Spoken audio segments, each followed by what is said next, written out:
Bonjour à tous. Dans cette actualité très tumultueuse, je m'arrête un instant aujourd'hui sur les dernières révélations sur le Covid Twitter Files, parce que je ne veux pas que, malgré l'actualité, on n'en parle pas. Ce sont des révélations peut-être les plus importantes qui ont été faites sur la grande manipulation mondiale, notamment des informations gravissimes qui ont été révélées il y a quelques jours. Je vais vous expliquer tout cela parce que la presse n'en parle évidemment pas.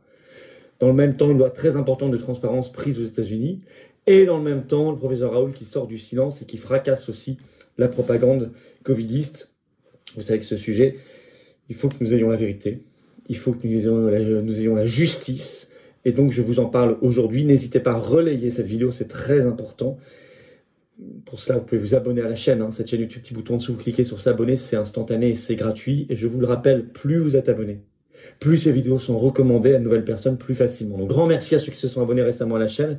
Grand merci à ceux qui vont le faire très bientôt. Voilà, j'enregistre depuis Montpellier, où j'étais en Tour de France, d'où les conditions toujours un peu particulières. C'est comme ça. J'ai été ravi, il y avait un monde fou. Et bravo aux équipes et aux référents qui ont organisé tout cela. Je suis d'ailleurs la semaine prochaine, ce jeudi 30 mars, jeudi 30 mars à Bordeaux. Vous écrivez à référent 33, tout collé sans accent, @les-patriotes.fr pour information et réservation. Également, vous savez que ce vendredi 24 mars à 19h, on est en direct ici. Alors, je vais vous dire, ce direct, il sera aussi explosif et brûlant que l'actualité nationale, beaucoup, et mondiale. Et je prendrai vos questions en direct aussi. Soyez là, ramenez du monde, ce vendredi 24 mars, 19h, en direct. Et ce samedi 25 mars, rendez-vous très important dans les rues de Paris, la marche nationale de la résistance, dissolution de l'Assemblée nationale et destitution de Macron, nos deux mots d'ordre. Il y aura notamment Nicolas Dupont-Aignan qui sera avec nous, d'autres personnalités de la résistance. Il est important de venir très nombreux avec des drapeaux français. C'est rendez-vous à 14h Paris, place du Palais Royal, ce samedi 25 mars. Je vous attends, venez, faites venir. Il y a un groupe Facebook covoiturage pour vous aider à venir.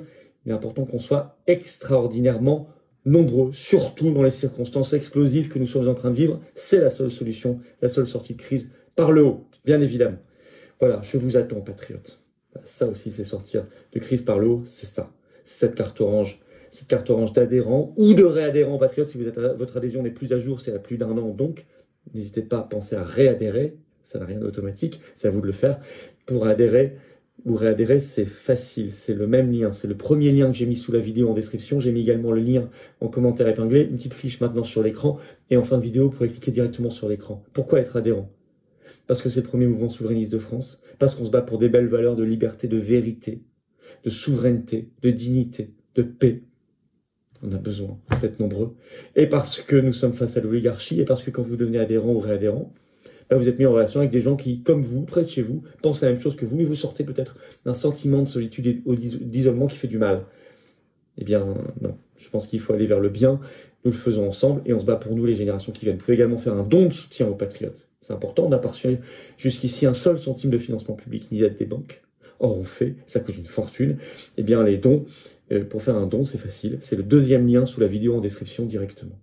Les dons supérieurs à 500 €, on a ajouté des avantages personnalisés pour vous. Mais dans tous les cas, quel que soit le montant, c'est défiscalisé aux 2/3 pour vous, comme l'adhésion et la réadhésion. Énorme bravo aux donateurs et aux réadhérents. Bienvenue aux nouveaux adhérents patriotes. Alors, Covid, l'épreuve de la grande manipulation. Honnêtement, les Twitter Files, les dossiers Twitter, vous savez, c'est les dossiers que sort Elon Musk depuis qu'il est propriétaire de Twitter, dans un silence médiatique retentissant, total, et pour cause, puisque ça casse complètement le narratif. Ces Twitter Files-là sont édifiants. Au même moment, vous avez cette loi incroyable aux États-Unis et le professeur Raoult qui sort du bois. Bref, je commence par les Twitter Files, que Elon Musk lui-même sur son compte Twitter ce 18 mars a qualifié de très important, dossier très important. Ils ont été sortis par le journaliste indépendant Matt Taibbi sur son Twitter le 17 mars. Beaucoup de tweets à la suite, mais là je vous traduis les choses. Et c'est le 19e dossier Twitter. Le titre, le projet viralité, retenez bien ce nom, le projet viralité, qui est un projet officiel aux États-Unis, et la censure des histoires vraies. En fait, c'est comment se met en place tout un mécanisme pendant le Covid pour censurer des histoires vraies scientifiquement, mais qui ne rentrent pas dans un narratif de peur et de contrôle. Mais là, maintenant, on s'en doutait bien, mais on a les preuves solides, on a les mails, tout est publié, les copies d'écran, il y a tout. Je vous explique. D'abord, Matt Taibbi commence par donner un résumé de l'affaire, je cite, « Le gouvernement, le milieu universitaire et un oligopole d'entreprises concurrentes se sont rapidement organisés derrière un effort secret et unifié pour contrôler les messages sur le Covid. C'est écrit en toutes lettres. Et Matt Taibbi ajoute, je cite, « Cela a accéléré l'évolution de la censure numérique, la faisant passer à un nouveau modèle plus effrayant, ouvertement axé sur le récit politique au détriment des faits. » Donc tous les journalistes qui nous ont dit, on est juste, notamment, vous savez, les vérificateurs de faits, on est juste sur les faits, rien que les faits, non. Ouvertement axé sur le récit politique au détriment des faits. Alors, Matt Taibbi, d'après ses recherches, précise que ça, je cite, commence juste après l'entrée en fonction de Joe Biden, notamment le 5 février 2021. Il est entré en fonction en janvier 2021. 5 février 2021. Stanford, donc l'université américaine, je cite, écrit à Twitter pour discuter de ce projet viralité. Le 17 février 2021, Twitter accepte de se joindre à ce projet et a reçu son premier rapport hebdomadaire sur la désinformation anti-vax qui contenait 3 petits points, écrit Matt Taibbi, de nombreuses histoires vraies. Le 22 février 2021, des hauts cadres de Twitter comme Yoel Brott et Brian Clark sont accueillis à Stanford pour en discuter. Donc tout se met en place à ce moment-là, juste après l'arrivée de Biden à la Maison-Blanche. Accélération de la censure. Y compris, j'insiste sur y compris censure des histoires vraies. Vous allez comprendre. Je vais vous donner des exemples, ils sont à tomber de sa chaise. Le 2 mars 2021, je cite Matt Taibbi, qui cite lui-même un mail interne du projet Viralité. Nous commençons à accélérer notre processus de notification aux plateformes. 7 grandes plateformes, dont Twitter, Facebook, etc. Ce qu'ils qualifient eux-mêmes, je cite, de surveillance quasi totale du paysage des médias sociaux. Le projet Viralité refuse, je cite, les histoires vraies qui pourraient pousser à l'hésitation, notamment l'hésitation vaccinale. Vous avez bien entendu, le projet Viralité refuse les histoires vraies qui pourraient pousser à l'hésitation. Je vais vous citer un exemple, vous allez voir, c'est assez édifiant. Je cite, c'est le 14e tweet dans la série de tweets de Matt Taibbi. Le projet Viralité a déclaré à Twitter que les histoires vraies qui pourraient alimenter l'hésitation, y compris des choses comme les décès de célébrités après le vaccin, ou la fermeture d'une école centrale de New York en raison de rapports de maladies post-vaccinales, devraient être considérées comme de la désinformation standard sur les vaccins sur votre plateforme. Donc là, le projet Viralité, conçu notamment par l'université de Stanford, mais aussi des grands labos, etc., et des agences gouvernementales américaines, vous allez voir, dit à Twitter et à tous les autres, Facebook, etc., écoutez, il y aura des histoires vraies, mais vous devrez les considérer comme de la désinformation, parce que ça pousse à l'hésitation.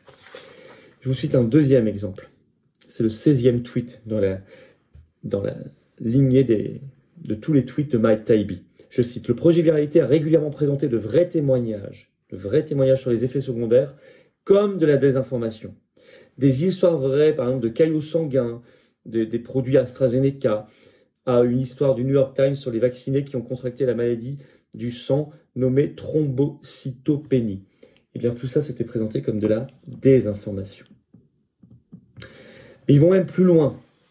Je cite toujours ce que disait le projet Viralité. Les gens ne faisant que se poser des questions égale, je cite, une tactique couramment utilisée par les diffuseurs de désinformation. C'est-à-dire que si vous arriviez sur Twitter en disant « moi je me pose des questions sur le Covid, je me pose des questions sur les produits, les injections, etc. » ou le masque obligatoire, ou le confinement, ce que vous voulez. On dit non, tout ça c'est une tactique couramment utilisée par les diffuseurs de désinformation. Vous êtes un désinformateur. Rien que se poser des questions. Mais de la même manière, je cite toujours Matt Taibbi, un rassemblement mondial pour la liberté prévu sur Telegram a été considéré de la même manière comme de la désinformation. C'était juste un rassemblement mondial pour la liberté. Le 2 juin 2021, le projet écrit un mail à Twitter. Il est écrit dedans, je cite, « Le projet Viralité va se concentrer sur un récit de plus en plus populaire sur l'immunité naturelle. Et ce récit de plus en plus populaire sur l'immunité naturelle les gêne. Donc le projet Viralité va le cibler, va se concentrer sur lui. Et on met les agences fédérales américaines gouvernementales dans le jeu. » Je vous cite un autre extrait. C'est le 28e tweet de Matt Taibbi. Je cite. Après environ un an, le 26 avril 2022, le vice-président de ce projet a publié un rapport appelant à un mécanisme de contrôle des rumeurs pour traiter les récits à tendance nationale et à un centre d'excellence sur la désinformation qui serait hébergé au sein de la CISA, au département de la sécurité intérieure, donc directement hébergé au sein d'un ministère américain, avec des agences qui contrôlent la désinformation, etc. Je cite toujours, le projet Viralité a affirmé dans son rapport final qu'il s'agissait de désinformation que de suggérer que le vaccin, l'injection n'empêche pas la transmission. Or aujourd'hui, on sait que c'est la vérité, ils l'ont dit eux-mêmes. Pfizer l'a dit lui-même. Mais aussi, c'était considéré comme de la désinformation que de dire que les gouvernements envisageaient d'introduire les passeports sanitaires. Alors, on sait que ça s'est fait, donc ça n'était pas de la désinformation. Je vais vous lire un autre extrait qui est complètement édifiant, qui est même orwellien. C'est le 32e tweet de Matt Taibbi. Je cite. L'un des 4 principaux partenaires, Graphica, financé par le Pentagone, a expliqué dans un rapport sur Fauci que parce qu'on ne peut pas faire confiance au public pour porter des jugements par lui-même, il doit être protégé des vérités qui pourraient saper sa foi en l'autorité. Réécoutez bien cette phrase.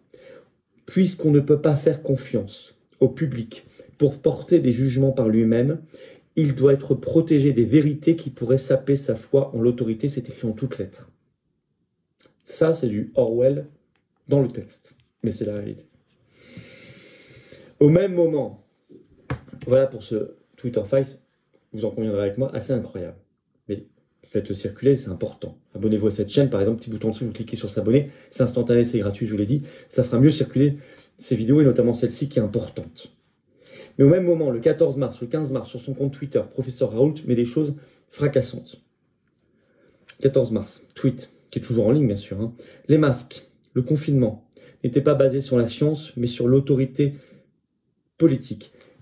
Et dans ce même tweet, Raoult évoque les fameux lockdown files qui sont sortis au Royaume-Uni. Je vous en ai fait plusieurs vidéos. Ça y est, Raoult en parle, en toutes lettres. Le 15 mars, il écrit, dans un autre tweet qui est toujours en ligne sur son compte, qu'il y a des myocardites et troubles du rythme mortel chez les ados et des jeunes hommes qui, eux, ne meurent pas du Covid. Et il cite une étude qui vient de sortir.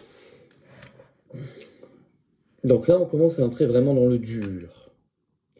Et grâce aux républicains américains qui ont fait le boulot au Congrès américain, parce qu'ils sont majoritaires depuis janvier, vous le savez, à la Chambre des représentants, le 21 mars, Joe Biden a été contraint de promulguer une loi de transparence sur les origines de la pandémie de Covid-19, qui avait été votée 11 jours avant le 10 mars par le Congrès américain sous pression des républicains. Le 21 mars, l'agence AFP parle même, je cite, du fait qu'il va déclassifier et publier le plus d'informations possible. Tout ce que je vous ai dit là, ça tient dans même pas une semaine d'intervalle. Tout ce qui vient de sortir comme vérité. C'est Twitter Files, c'est déclaration de Raoult, cette loi américaine très importante qui vient d'être promulguée. Alors, j'ajoute une chose. Dans le projet Viralité, on le voit dans les tweets, enfin dans les mails qui ont été révélés dans les tweets de Matt Taibbi, il y a une référence absolue, un personnage, Anthony Fauci. Il revient partout, comme la référence de la vérité. En conclusion, tout ça semble incroyable, mais est vrai. C'est orwellien. C'est à faire savoir le plus possible, je vous l'ai dit, à faire circuler. Envoyer, diffuser cette vidéo.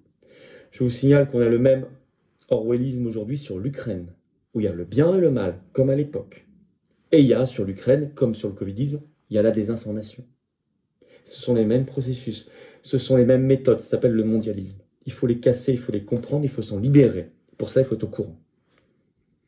Je demande une chose, je réédite ma demande de Twitter Files pour Twitter France, pour Véran, pour Macron, pour Castex, pour Édouard Philippe, pour Buzyn, mais aussi pour Ursula, au niveau de l'Union européenne. Commission, on veut tout savoir. Si Elon Musk peut entendre cela, qu'il fasse le même boulot pour Twitter France. On apprendra plein de choses. Faites pression, n'hésitez pas. Je vous attends d'abord Ce vendredi 24 mars à 19 h en direct ici, soyez là. Posez vos questions en direct, j'y répondrai. On va regarder l'actualité chaude. Ça va être un direct, honnêtement, je pense, assez explosif. Vu l'actualité, vous avez vu, c'est extraordinaire. Soyez là. Et puis ce samedi 25 mars, soyez là, très nombreux à Paris. Rendez-vous 14 h, place du Palais Royal. Voilà, ça va être extraordinaire. La marche de la Résistance, on finit place Pierre-Laroque avec des drapeaux français. Destitution de Macron. Dissolution de l'Assemblée. Ça y est, le mot d'ordre, il est là. Venez très nombreux faire pression. Amenez du monde. Comprennent que cela. Il faut être là. Il faut être là. Je vous attends, je sais que vous serez très nombreux. De partout d'ailleurs, on a des échos très intéressants de mobilisation. Je vous attends, patriotes. Voilà. Cette carte orange, c'est peut-être la vôtre, c'est la carte d'espérance. La résistance, ça rime avec exigence, ça rime aussi avec espérance. Ben, nous sommes la résistance avec vous. Venez aux patriotes. Nous, on n'a pas reçu un centime de financement public ni d'aide des banques. Nous, on est totalement dans la résistance populaire face à l'oligarchie. Réellement. Au macronisme, à l'européisme, au mondialisme. Nous, on est pour la paix, la liberté, la souveraineté, la dignité humaine. Pour notre belle France et notre belle humanité. Ben, on est là. Ben, vous aussi. Alors venez. C'est fait pour vous. La politique avec un P majuscule, c'est fait pour vous. Le lien pour adhérer ou reprendre votre adhésion annuelle, vous pourrez vous battre avec moi à mes côtés et moi à vos côtés. Adhérer ou réadhérer, c'est le même lien. C'est le premier lien sous la vidéo en description. C'est un lien en commentaire épinglé également. Dans quelques secondes en cliquant sur l'écran. Sous la vidéo en description, le deuxième lien est pour faire un don de soutien aux patriotes, nous permettant de financer nos actions. Sinon, on ne peut pas. Les manifs, les marches, les affiches, les tracts et tout le reste. Je vous signale qu'on a bloqué les Champs-Élysées, qu'on a participé à la manif sauvage devant le ministère du Travail. On fait. Ça coûte cher. Tout ça est défiscalisé aux 2 tiers pour vous. Grand bravo aux donateurs, aux réadhérents également. Bienvenue aux nouveaux adhérents patriotes et vive la France.